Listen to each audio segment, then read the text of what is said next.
Hey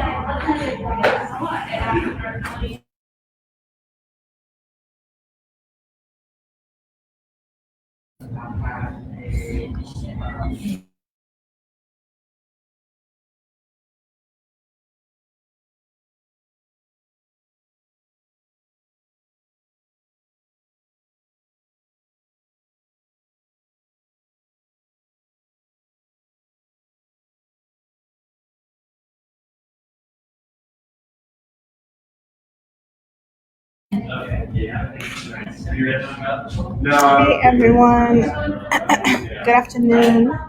It's Friday. It's a sunny Friday. I'm not a big fan of the sun, but I really like cloudy, rainy days. I swear this coffee shop was the quietest, right? Like literally 10 minutes ago. It was so chill in here, and now of course they know Fridays at 1. I need to be online. So I'm sorry about the background noise. I also feel a little off because I forgot to put my earrings on today, and I know it's so like petty, but right? Like I kind of feel like naked or something because I have my earrings on today. It's like really loud in here now. I kind of got an attitude. I'm just kidding. Okay. I hope you got an opportunity to read our article this week. It's a really good one, and I'm gonna put it in my like backpack of resources that I'm just gonna kind of look at every once in a while for some motivation and just a good article overall. I am gonna put the article in the comments so that you can engage with it as we go through it. So it's titled "Amid a Racial Reckoning, Teachers Are Reconsidering How History is Taught." I think the first time that I really knew that the history I learned omitted a lot of important concepts, people, elements of history was when I went to college. I was in the Institute for Urban Education in our first semester of college. We learned, it was a social justice class, and we learned about the fact that things had been omitted from the history we were learning in K-12. Of course, it being a very Eurocentric way that we learned history means that Christopher Columbus was a hero. The big major eras in history that we learned about African Americans and Black Americans was slavery, civil rights movement. That was it. Latino Americans were very largely absent from the history we learned, as well as Asian Americans, the Asian immigration history, the other parts to African history, like the immigration movements we've had in the last several decades, all of that being omitted from our history growing up, or the history we're learning growing up. So it's kind of like, is omission lying, right? Like that's the kind of question that always comes to mind when you think about is it a lie what we learned? So I got the opportunity to read the book in college, Lies My Teacher Told Me, which is perhaps a book you have read, but I'm also going to put that in the comments because it changed my life. And then I just found out that they have a new edition, so I might have to go ahead and get one. But the Lies My Teacher Told Me, the new edition also added 9/11 and the Iraqi war, the war America had with Iraq. So I'm definitely gonna have to get a new copy of that. So anyway, just a little bit of background to what our article is about today. The article starts out with a quote: "There's a decided push for us to really begin to re-examine our own biases and how we approach things in our classroom." And that's something that educators have to face and really have to evaluate. Like, how do our biases and how do our stereotypes impact not only how we teach, but what we teach. Because how we teach is like a whole thing, right? But if we break it down to just what we teach, I think that's maybe a simpler first step than how we teach. Understanding and learning and analyzing what's in your curriculum. To me, as a teacher, it'd be easier for me to dissect that than how is my identity coming across? How are my perceptions coming across? Because that was going to take a lot of self-identity work, which we should do. But if you're first asking yourself, like, how is what I teach, and how are the materials that I put in front of students representative of the biases and stereotypes I have, either about my students, the communities in which I teach in, or people of color in general. So the author, it's an NBC News article, so I kind of went back and forth about using it or not, to be honest, just because we want to be as nonpartisan, just like put it all out there. But I really did enjoy this article when I read it. It's by Daniela Silva. And she starts out with the fact that educators around the country, she said, have been reflecting on what they teach and how they teach it in the wake of the death of George Floyd and the national protests that followed. So George Floyd's murder has sparked protests, and I think, one of the good things that has come from it is the fact that we're thinking, how is this impacting schools? How is it impacting the way that we're teaching kids about police, about the Justice Department, about the judicial system? And so as the summer went on, I noticed that a lot of my teacher friends, white teachers, teachers of color, were doing a lot more research on the oppression of Black people in America, the oppression of other people of color in America, etc., which I was encouraged by. I saw a lot of people were reading White Fragility. A lot of people were reading How to Be an Anti-Racist. So that's a start. However, an action plan for us is, I think, what this article goes into, which is what are we putting in front of our students, and like, what are we teaching them? Again, how we're teaching them is a separate issue, should be considered, should be reflected on. This article talks about what we're teaching them. So it starts out with how I love the words kind of used here, like the dismissive take that it was simply, quote, the norm that Presidents George Washington and Thomas Jefferson owned slaves in the late 1700s. So let's just break that down real quick. I'm going to copy and paste that into the comments. The norm that Presidents George Washington and Thomas Jefferson owned slaves in the 1700s. I remember maybe not when I first learned that, but like learning that, I kind of remember as students being like, what? But then it was like, yeah, that's crazy, huh? Well, by the way, moving on to it. So these words like dismissive, I didn't copy and paste that into the comments, but the dismissive nature of how we taught that, like George Washington, Thomas Jefferson, Abraham Lincoln, being owners of enslaved people, was like really quick, like all these great things, or like, yeah, slavery was going on. Oh, and by the way, George Washington and them owned enslaved people. Oh yeah, and also, right, so how we as teachers, if that's part of your curriculum this year, how can you look at the way that you're teaching that, or what are the materials that you're using to teach that part of the history? Is it focused on the Eurocentric version of that history, which is highlighting the grand things that all of these white people had done for America, right, quote unquote, or are you also highlighting the fact that people were enslaved by people like George Washington, Thomas Jefferson, and Abraham Lincoln? Also, I think one that's commonly referred to is, I just put in the comments, the language around Christopher Columbus's quote, end quote, of discovery of America. Yeah, that's a big one. Like, that's one I hear often about how when we were younger, we learned of Christopher Columbus as a hero and how he was the discoverer of America, when really, my sister's here and she's like, yes, exactly. When really people were already here, and actually him and his crew and his people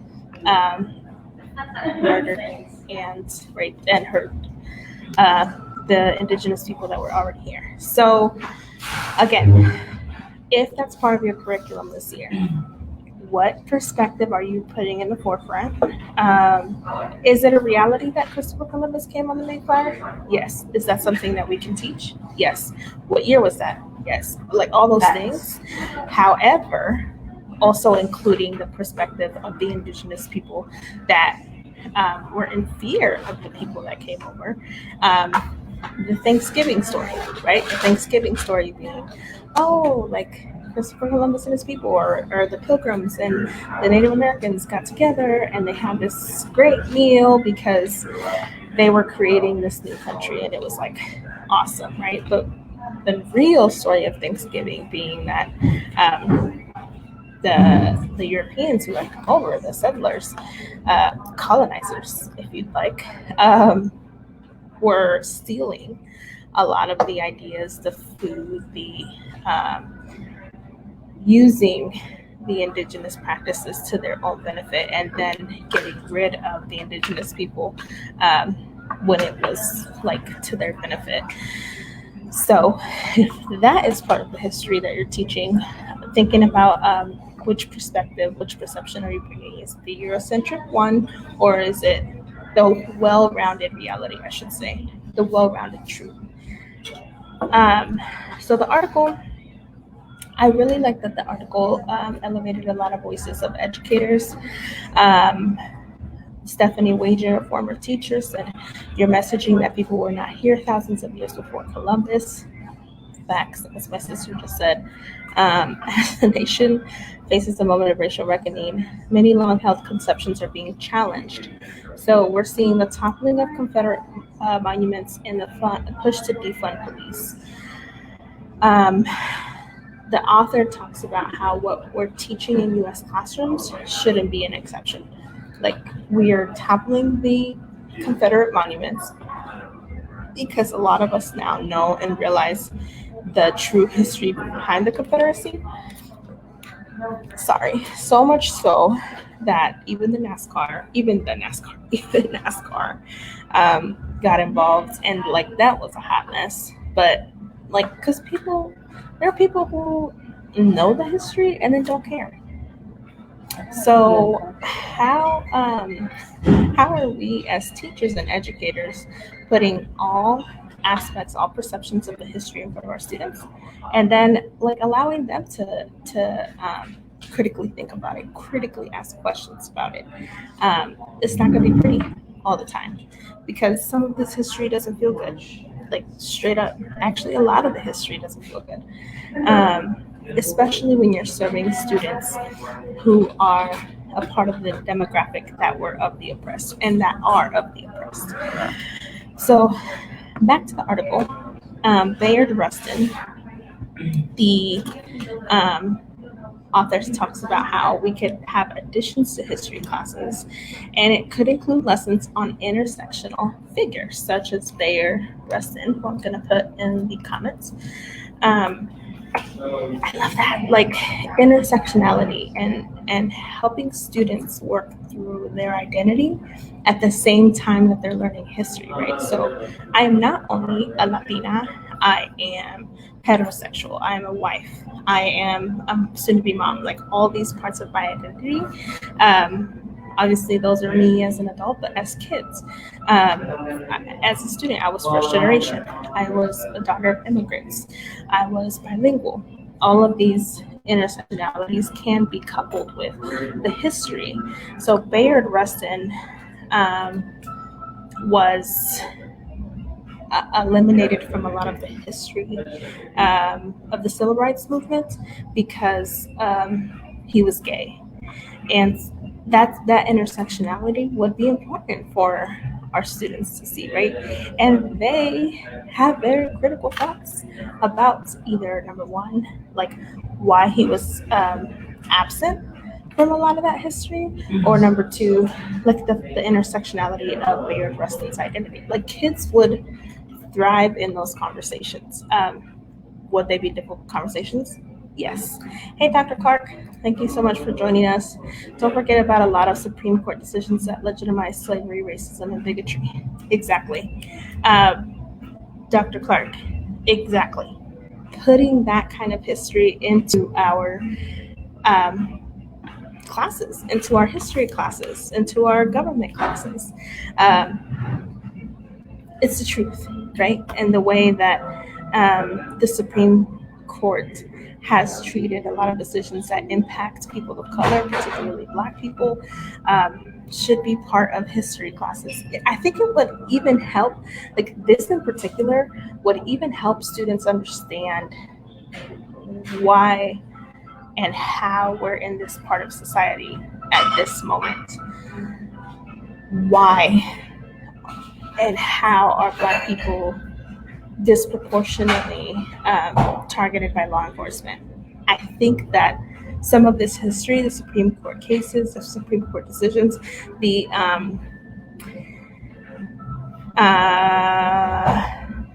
hold on, I have the word, the corruption of the Supreme Court in the past, judges in the past, like how all these piece together to understand how America has led to the murder of George Floyd, to the murder of Michael Brown, like all these people, right? It's not isolated. And I think it's what a lot of our students feel. And that's why we resort. I remember talking to my students about Black Lives Matter when it was around the time it was established, or like when it was very new, 2015, 2016, probably my first year of teaching. And like my students feeling like, where is this coming from? You know, they were sixth graders, so valid. They're kind of young, but like, where is Black Lives Matter coming from? Where is all this violence toward Black people coming from? But if we taught the history behind this kind of corruption, slavery, racism, I think it would help piece the puzzles of where we are in history now. Dr. Clark, teaching our students uncomfortable truth and then learning from it. Kids can handle that. They can. If anything, they could teach us, because their scheme of the world, especially depending on their age, like the younger they are, the better the more receptive they're going to be to like look at because they put their emotions and their feelings first at a younger age, right? And so for us, it's like we've been trained, we've been molded by media, we've been molded by our K-12 education. But putting this in front of students, this uncomfortable truth, is such an amazing opportunity to see that critical thinking and the critical questioning that would come from it. Now, again, like our article from 2 weeks ago, making sure that we as educators in some of these conversations maintain our roles as facilitators and not imposing our truths and our opinions on our students, but providing the legitimate truth of the history of this country, I think would provide a really beautiful opportunity to see kids critically think about that. Thank you, Dr. Clark. So our article, again, the link is in the comments if anyone wants to pull it up. So something that came up in the article is how there's so much more need for Black history in our schools. And LeGarrette King out of MU talks about how the two big topics of the summer have been Black history and how we teach it, or like really if we teach it, and the coronavirus, right? He was a part of the Teaching Black History Conference, which has apparently soared in enrollment and in participation this year. 700 more attendees than last year, which is amazing. And he said it's important to understand intersectionality within Black history in terms of exploring the full humanity of Black people. I'm going to put that into the comments. King, who is an associate professor of social studies education, it's important to understand intersectionality within Black history in terms of exploring the full humanity of Black people, including women, LGBTQ, the disabled, the poor, and other groups. Again, our kids are ready for those conversations.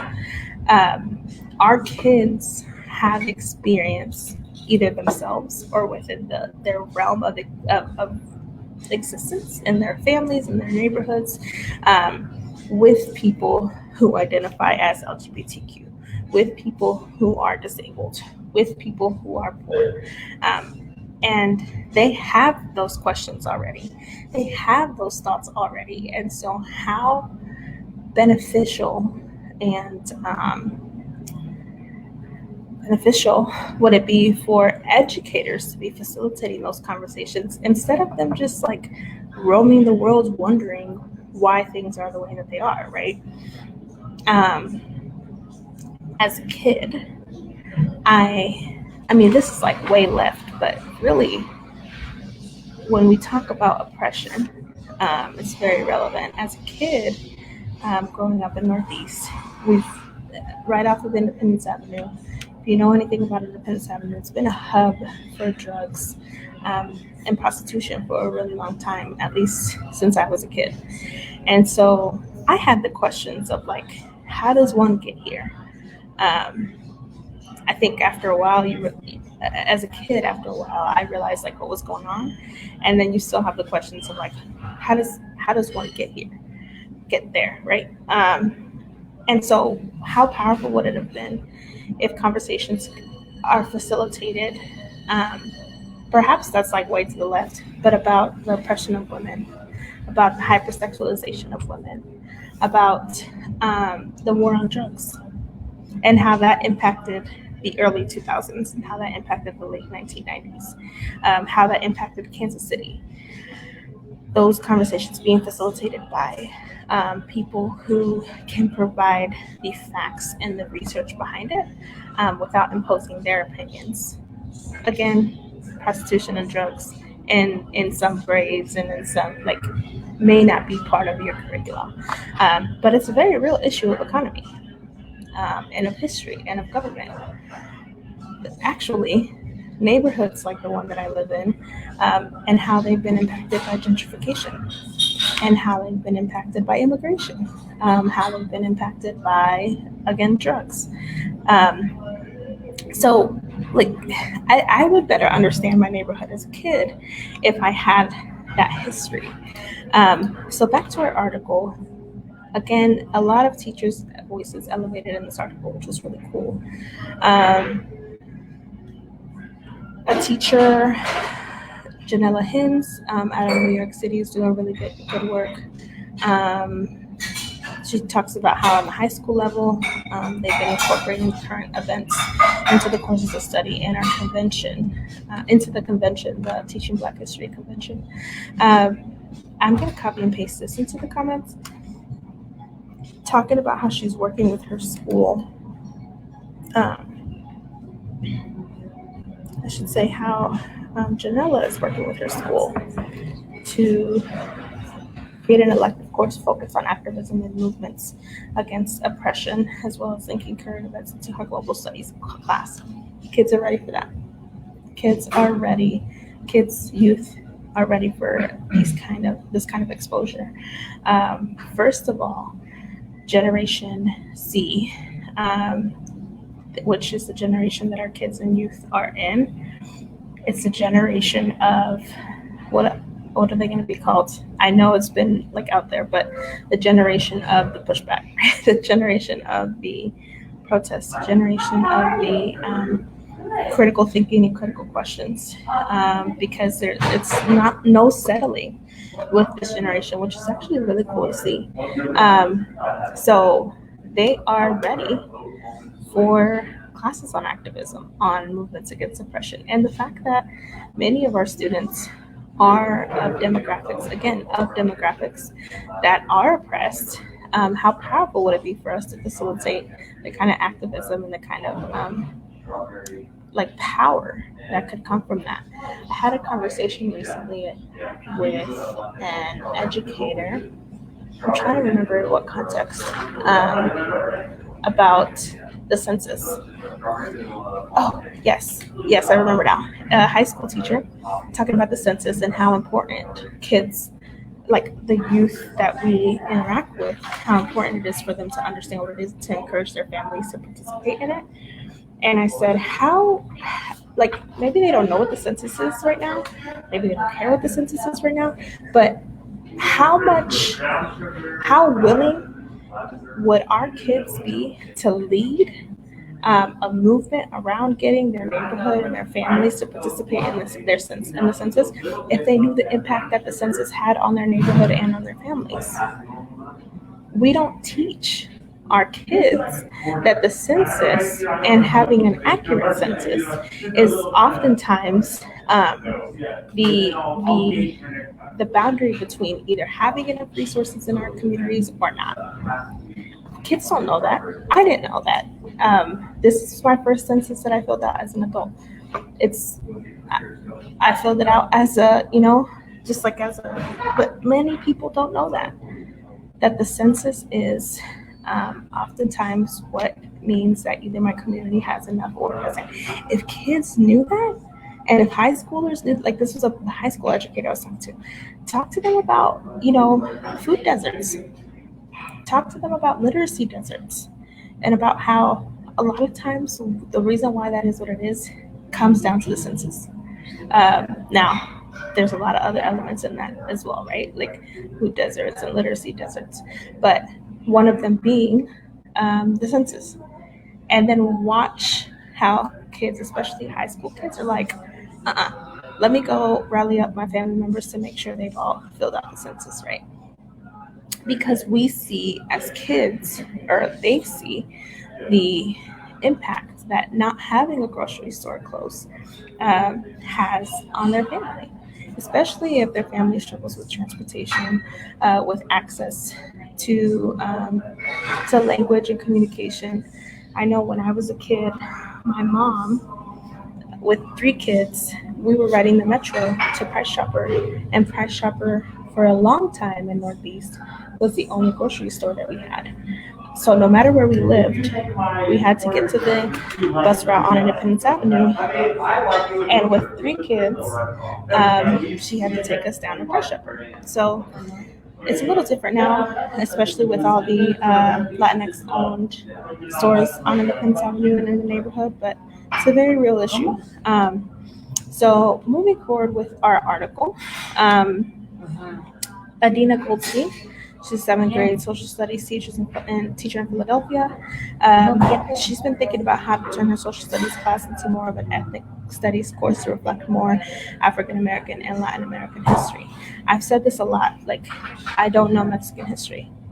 I don't know the history of immigration between Mexico and America, and that not only being the only important Latinx history, but that being my history and me not knowing it, So I'm going to scroll down a little bit. Kimberly Rodriguez, she's an English teacher in New York, in Queens, New York, said she would be working with her school this month to shift lessons to relate their students' lives in the wake of the national moment. Anton Spolsky, high school teacher in Colorado, said the state recently held a conference at which dozens of social studies teachers discussed changing their approaches to their curriculum. So all of these teachers in this article that are just so inspiring, that are doing the work, that are encouraging their districts and their schools to make the change, to encourage a more well-rounded history curriculum. It's possible, especially with support. Find a community to surround you in trying to make the changes to your curriculum in your district. If you have an office for diversity and inclusion in your district, reaching out to them, reaching out to organizations like the Latinx Education Collaborative to see how and if we can advocate for you and advocate for a more well-rounded curriculum. And if nothing else, read this article because you have some really inspiring stories of really cool educators out there that are making that work. I hope that our article this week inspires you in some way. If you have any ideas for articles or videos or anything that you've watched or read that you think should be featured on Platica of the Week, please feel free to send them my way. My email address is in the comments. Or feel free to message us or message me. Friday is sunny. It looks like it's going to be a nice weekend. You know what? This week kind of threw me off guard because I thought we were heading toward fall, which I'm really excited about. But, I guess. We live in Kansas City. So, yes, have a good weekend. We are wrapping up our week at the LEC, but on Monday we will see you for Coalition, and our book study participants are back with us. We have a PLC next Wednesday, so lots of things going on. Never hesitate to reach out to me or the organization with however we can support you. And yeah, have a great weekend. See you, everyone. Bye.